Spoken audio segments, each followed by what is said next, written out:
Saya termasuk orang yang marah ketika mendengar kata oplosan karena negara dirugikan. Itu ruginya besar sekali karena itu ada reputasi, orang beralih dari Pertamina ke yang lain gitu ya, dan kepercayaan kita pada Pertamina rusak.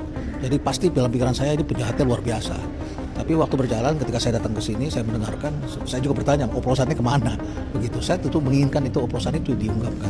Kalau tadi kasus seperti tadi pengadaan itu adalah memang dalam bisnis seperti itu. Kalau mau salah ya kami ini guru-gurunya. Saya mengajarkan agar berbisnis seperti ini begitu. Berbisnis itu ya harga itu dinamis, dunia itu penuh dengan gejolak. Hari ini dunianya memang penuh tantangan, geopolitik berubah. Jadi eksekutif itu harus mempunyai ketangkasan, harus adaptif.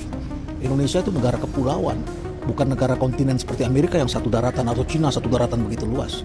Indonesia itu negara yang pulau-pulaunya itu banyak sekali dan tiap pulau itu kondisinya tidak sama. Jawa yang sangat padat, market besar, kota-kota besar yang sangat diminati oleh pemain-pemain asing. Berbisnislah di situ. Tapi kalau sekelas Pertamina, dia BUMN harus seluruh Indonesia. Sementara kondisinya tidak sama, biaya produksinya, biaya operasionalnya tidak sama. Nah, jadi di tiap wilayah kondisi persaingan tidak sama. Nah, yang hari ini disidangkan itu adalah barang non subsidi, bukan barang subsidi. Barang subsidi itu yang sehari-hari kita konsumsi masyarakat. Tapi barang ini adalah minyak solar untuk industri. Yang beli itu adalah pengusaha tambang, pengusaha sektor manufaktur dan sebagainya.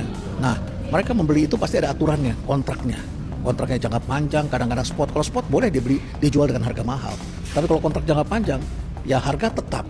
Ya, sudah dikontrak begitu 1 tahun ya harganya segitu. Sementara biaya kita, harga dunianya naik turun. Jadi kalau kita sudah tetapkan harga sekarang itu 100, tiba-tiba harga dunia kita belinya bulan depan itu 125, ya kita harus jual dengan harga 100 tapi rugi. Nah, ini yang kemudian jadi materi menarik ya. Karena secara hukum itu dianggap merugikan perusahaan dan merugikan negara. Padahal ekonomi dunia itu memang begitu, apalagi ini komoditas begitu. Itulah business judgment rule. Eksekutif harus tangkas, harus mengambil keputusan, harus dengan cepat menyesuaikan keadaan. Barangkali dalam 1-2 bulan rugi. Bahkan pandemi 3 tahun kita rugi. Bahkan ada yang sampai 5 tahun sampai hari ini masih rugi, kehilangan customernya, ekornya panjang, bangkrut berapa tahun itu. Tapi kan ada masanya kita juga dapat keuntungan. Nah, disitulah kita sebagai pelaku usaha harus benar-benar tabah dan kuat. Ada kalanya kita kerugian. Jangan rugi 1-2 bulan, 1-2 tahun dianggapnya ini adalah suatu kejahatan. Bukan. Inilah bisnis seperti itu. Kalau negara tidak memahami, aparat penegak hukum tidak memahami bahwa bisnis ini seperti ini, Indonesia tidak bisa berbisnis. Lebih baik BUMN ya hanya berbisnis untuk melayani hajat hidup orang banyak, barang subsidi saja. Yang non subsidi serahkan pada pasar aja. Begitu. Kalau tidak, kasihan anak-anak muda akan banyak ditangkap.